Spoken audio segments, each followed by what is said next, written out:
2021-2026, voilà 5 ans que Seconde Nature passe sur le canal de Gabon Première. Et pour ces 5 ans, nous avons décidé de marquer un stop pour regarder dans le rétroviseur.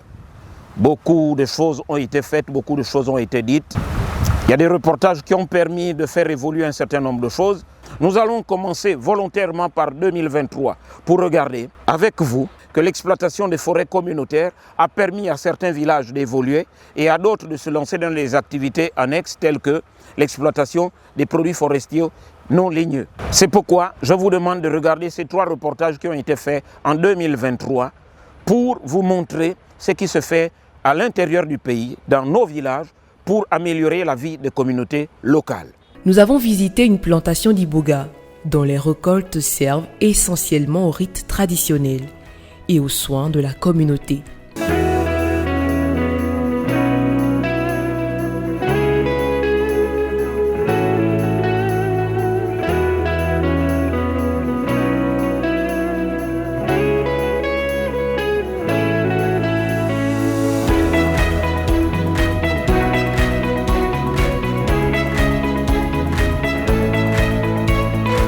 Ici, on se trouve exactement dans la plantation de l'Eboga. Alors ici, la plantation de l'association est soutenue ici par l'ONG The Blinks of the Forest, BOTF, alors, qui nous soutient sur la mise en place de cette plantation d'Eboga. Ici, nous avons des difficultés dans le premier hectare parce que déjà dans l'ignorance, et pour nous, ça fait de l'instruction sur la mise en place des prochaines plantations de boga. On avait utilisé le bulle. Alors, vous voyez que tout l'humus était parti. Heureusement qu'on a eu la chance de croiser encore l'agroforestier du projet d'ACEFI. Alors donc, qui nous a demandé de laisser grandir les herbes au moins à 2 mètres et après les couper pour reformer l'humus. Mais BOTF n'a jamais cessé de nous soutenir. Et par-dessus, il y a aussi Conservation Justice qui aussi s'associe à lui. Déjà, vous voyez même ces boussoles-là, c'est les éléphants qui viennent aussi faire du désordre. Ils ne mangent pas, mais ils piétinent. Alors, donc on a même, il y a quelques ruches qui sont tout autour du champ là, mais on ne peut pas réussir à protéger toute la plantation par les ruches colonisées. Nous, ici à la 2E, nous on est là pour valoriser nos us et coutumes. Et alors, l'iboga, c'est le bois sacré du Gabon. Et avant, pour initier des gens, on partait en brousse le chercher. C'est difficile. Nous, on a apprivoisé la plante. On n'est pas comme à Mayumba, là où on trouve tout en désordre. Donc, et on le plante à des fins thérapeutiques. Nous sommes des tradis praticiens. Et aujourd'hui, BOTF a amené des partenaires stratégiques comme Terrain aussi, qui va en acheter. Mais il faut qu'on respecte le protocole de Nagoya et on est là-dessus. Et d'ici là, on pourra livrer au moins 100 kg de bois par an à Terrain aussi. Tous les documents sont faits en respectant les règles là, c'est-à-dire le protocole de Nagoya pour le partage des bénéfices. Il y a la plantation d'ici, il y a celle des Djaméens de l'autre côté, le deuxième village de regroupement des villages, et à Minkwala et à Doué. Donc on est là-dessus.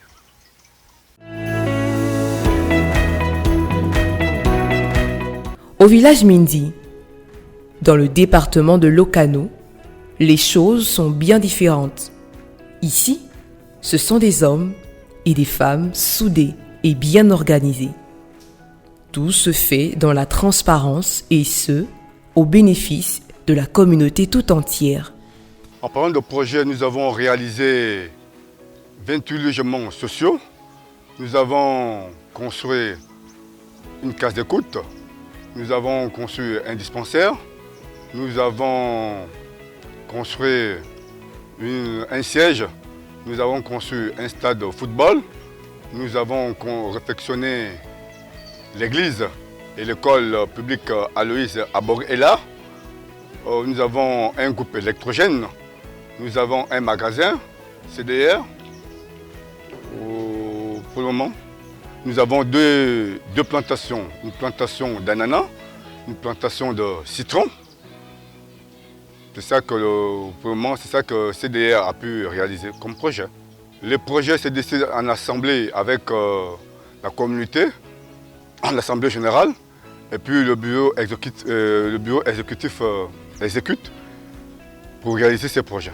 L'apport technique de l'administration des forêts, condamné dans la précédente interview, est ici magnifié par le commissaire aux comptes de l'association Développement et Croissance Rurale.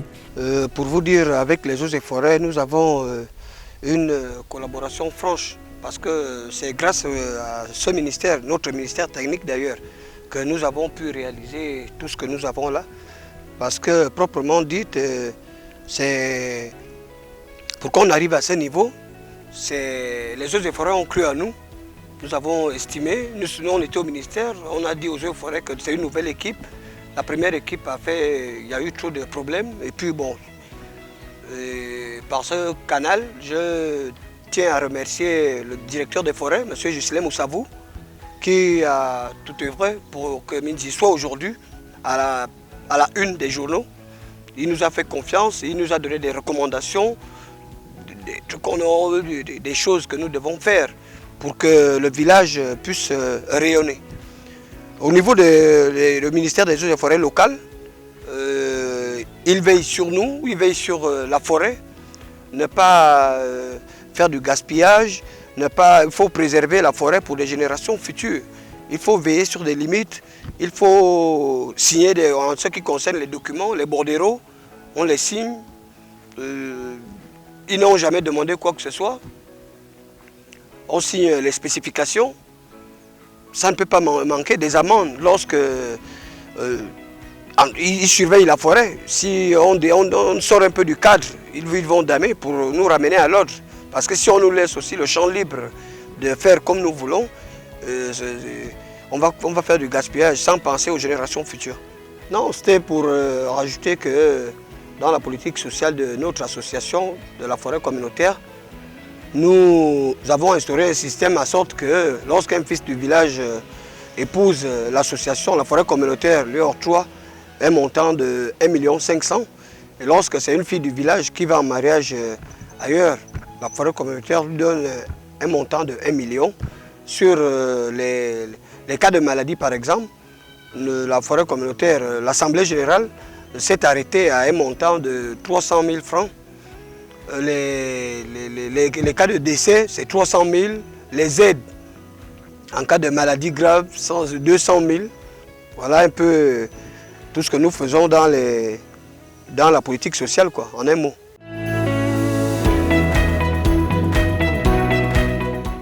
La seconde étape de la province du Wolontem, ce fut à Kamesatouk, où les choses commencent aussi à bouger avec l'acquisition par l'association de 2 machines, l'une pour écraser le manioc et l'arachide, et l'autre pour presser la canne à sucre. Pour l'instant, la construction du local devant abriter les machines captive toute l'attention du groupe. Nous sommes ici au village Akom Essatouk. Akom Essatouk, là où je suis en ce moment, c'est la structure dans le cadre de l'Assemblée générale du village que nous avons choisi pour des revenus de la société forestière qui exploite notre forêt. C'était en 2017. Les revenus de la société forestière allaient environ à 5 millions.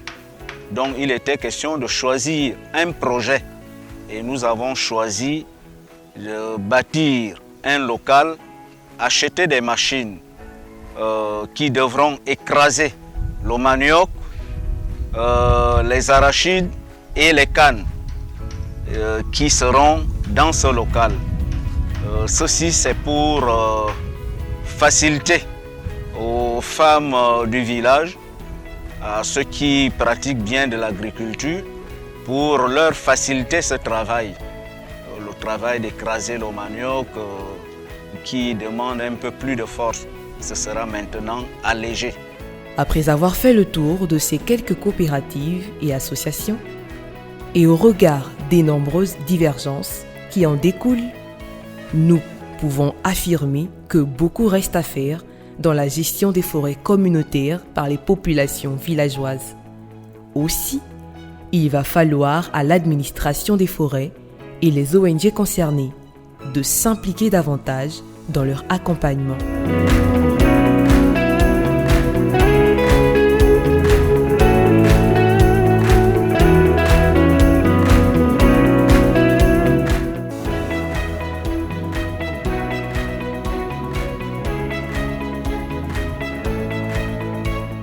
Quand on voit la question de gestion des ordures, nous qui travaillons beaucoup avec, qui sommes beaucoup sur le terrain, qui travaillons beaucoup avec des jeunes, on comprend que du côté des jeunes, c'est l'État qui doit tout faire, en fait.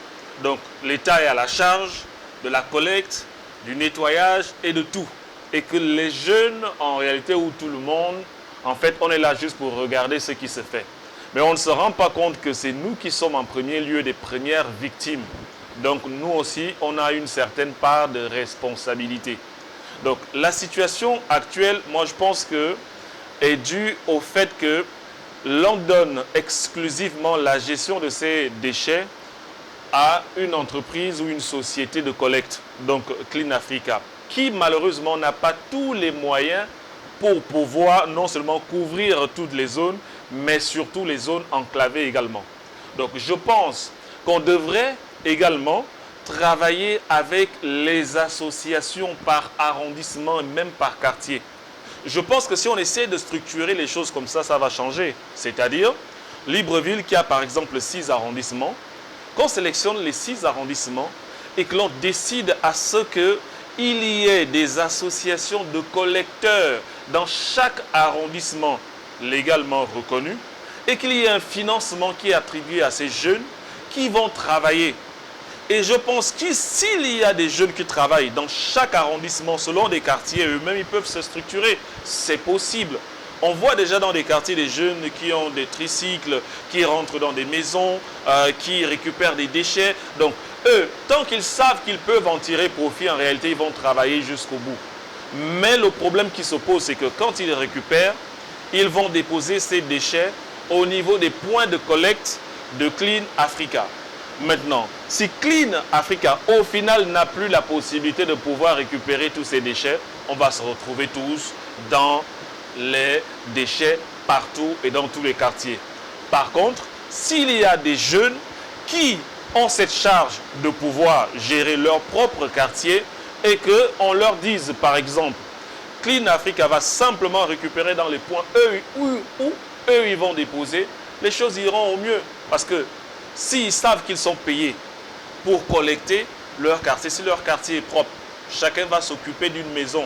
On dit, bon, vous êtes dans votre association, vous êtes à 100. Et parmi les 100, chaque personne s'occupe par exemple d'une zone où il y a 10 maisons. Si la zone est sale, le mec n'est pas payé. C'est assez simple. Donc, il sera payé par rapport au degré de propriété de sa zone. Ça, c'est un premier élément. Donc, on va voir qu'au final, la somme des zones qui étaient sales à la base, qui sont désormais propres, aboutit à un quartier propre. Et la somme des quartiers propres aboutissent justement à une ville propre.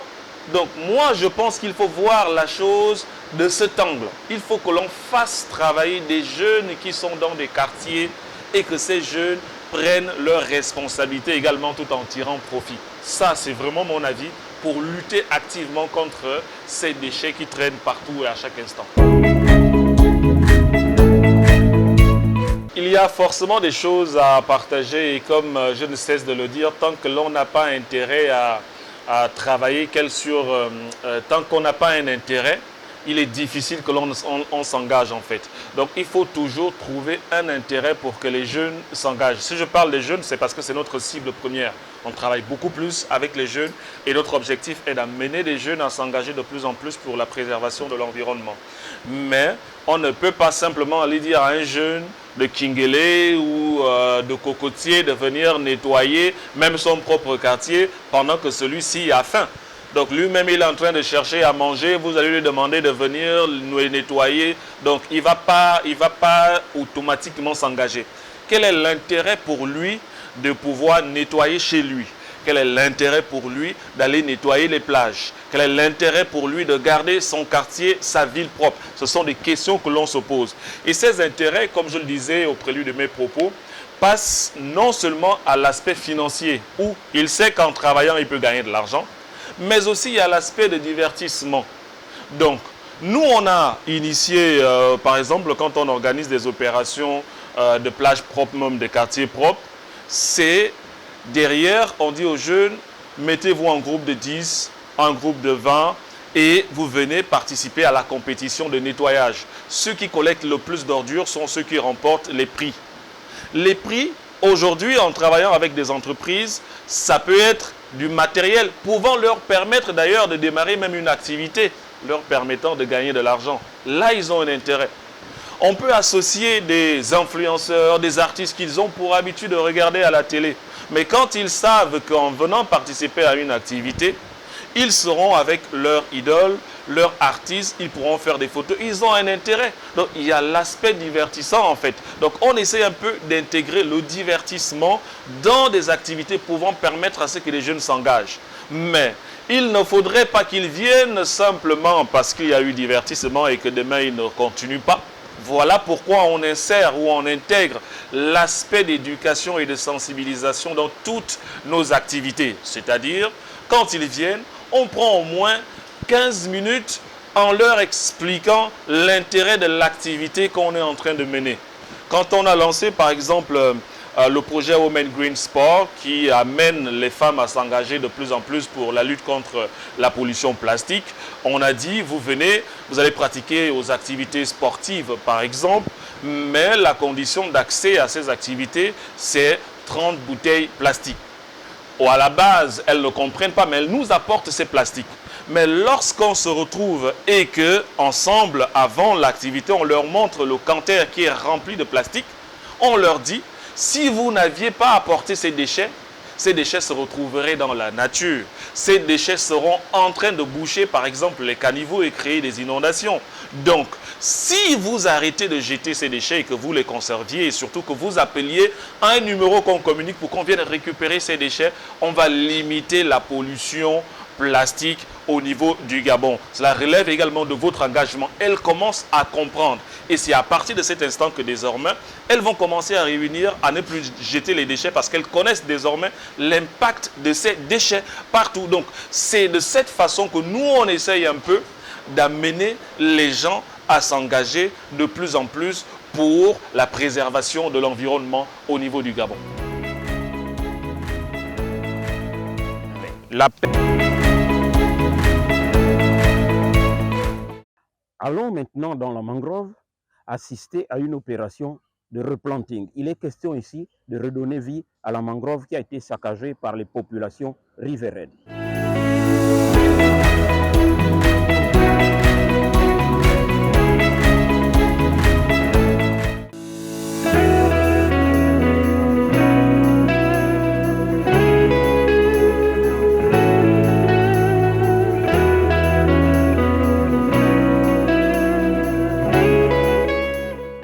Nous sommes donc arrivés ce matin pour assister à une opération de démarrage du replanting.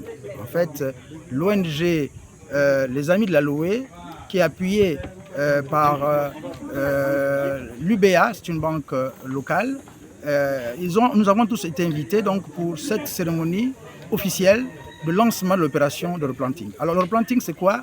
En fait, c'est une opération qui consiste à permettre à l'espace qui a été détruit par les populations. Nous voulons donc recoloniser cet espace de telle sorte que là où il n'y avait pas la mangrove, que la mangrove reprenne vie. Et c'est sans ignorer que cette mangrove, quand elle reprend vie, bien c'est pour le bien, justement le bien fondé des populations animales qui vivent dans cet endroit. C'est pour dire que la mangrove est considérée comme une zone de nurserie des poissons. En fait, c'est quoi une zone de nurserie? Les poissons viennent en fait se reproduire dans cette zone et lorsqu'ils ont fini de se reproduire, alors ils passent un petit temps de nourrissage et après ce petit temps de nourrissage, ceux qui ont atteint une certaine taille finissent par repartir vers l'océan. Et c'est ainsi que vous pourriez trouver de temps à autre des pêcheurs qui s'empressent d'aller les pêcher. C'est sans oublier qu'avant qu'ils n'arrivent dans l'océan, avant qu'ils n'atteignent une certaine taille, ils ont bien été quelque part, et cet endroit n'est autre que la mangrove. Les amis de la Loé ont fait de cela une action qui est continue. Et je crois qu'ils sont souvent soutenus par certains organismes, tout comme par exemple l'UBA qui est venu les soutenir. Mais il faut peut-être dire que c'est quand ils ont un peu de moyens qu'ils prennent l'occasion justement de refaire ce replanting. C'est donc un facteur limitant lorsque les moyens n'y sont pas. Mais pour le moment, ils ont eu un petit appui de la part de l'United Bank. Alors à ce moment-là, ils se sont permis de pouvoir initier cette activité qui est dans leur programmation annuelle. Il fut un temps où cette mangrove n'avait pas subi cette pression que nous avons aujourd'hui. Mais Libreville est une zone est une ville qui prend de l'ampleur et les populations rurales viennent de plus en plus vers les villes comme Libreville et souvent le problème d'espace commence par se poser. Alors de temps à autre, on voit bien que certains trouvent on va dire, la facilité de se rapprocher des mangroves puisque c'est des espaces qui auparavant n'étaient pas habités et que de temps à autre, ils viennent s'installer non seulement pour pouvoir trouver une loge, mais également pouvoir trouver un endroit où ils peuvent facilement aller faire de la pêche. Alors, je suis d'accord, le ministère en charge des eaux et forêts est en train de mettre en place un processus de telle sorte que désormais la mangrove, toute utilisation de la mangrove soit, on va dire, réglementée. Et nous sommes donc en train de mettre en place des mesures, des voies de telle sorte que quiconque qui s'installe vers la mangrove puisse, n'est-ce pas, avoir de temps à autre des avertissements, un système de répression pour que finalement ces activités de replanting ne se fassent plus de temps à autre, puisque un replanting, ça voudrait donc dire qu'il y a eu destruction et on vient réparer. Donc le ministère des Eaux et Forêts a effectivement ce rôle de réparation. Nous avons en charge le rôle de restauration des écosystèmes. Lorsqu'un écosystème est détruit, nous avons ce rôle de le remettre en marche. Maintenant, l'administration que nous sommes en train de nous organiser afin que les moyens puissent être redéployés pour que, effectivement, là où la mangrove a subi une agression, nous puissions, avec justement l'accompagnement des Amis de la Loé ou d'autres ONG qui ont cette mission d'accompagner, on va dire, les administrations, puissent le faire.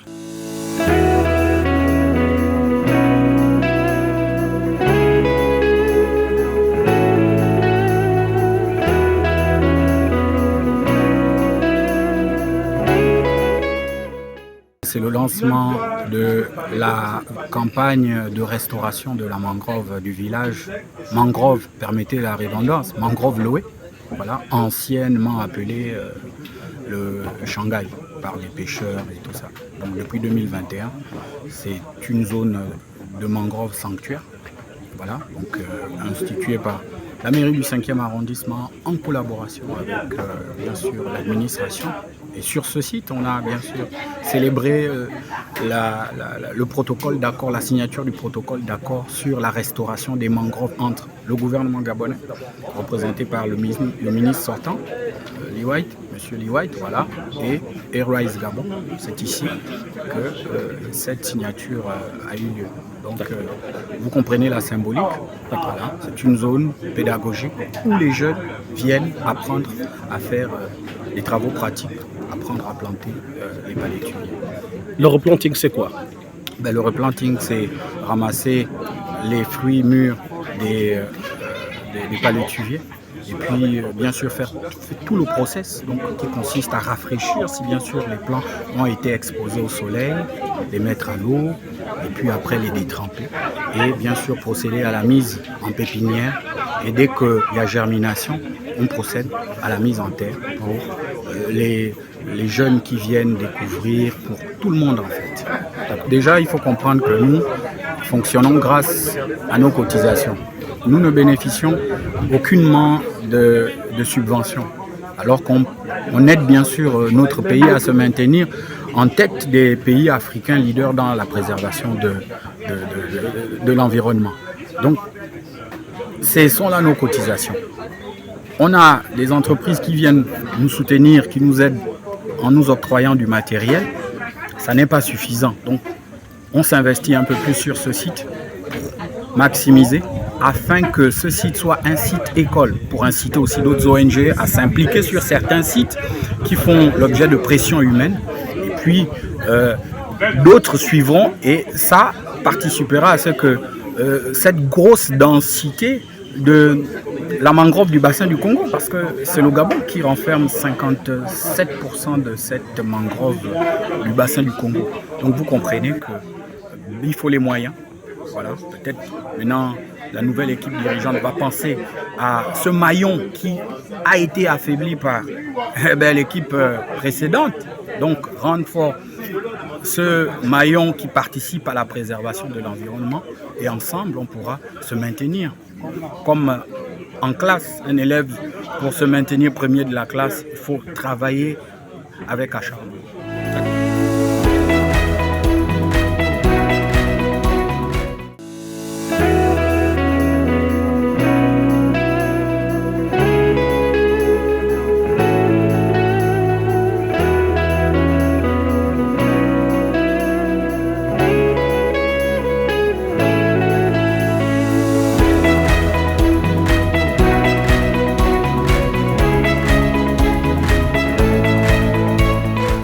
Merci de nous avoir regardés. L'intérieur du pays, c'est aussi le Gabon. C'est important d'aller voir ce qui se passe là-bas, ce qui évolue là-bas. Tout ceci pour montrer à quel point le pays évolue et que les choses changent. Merci de nous avoir regardés et à très bientôt.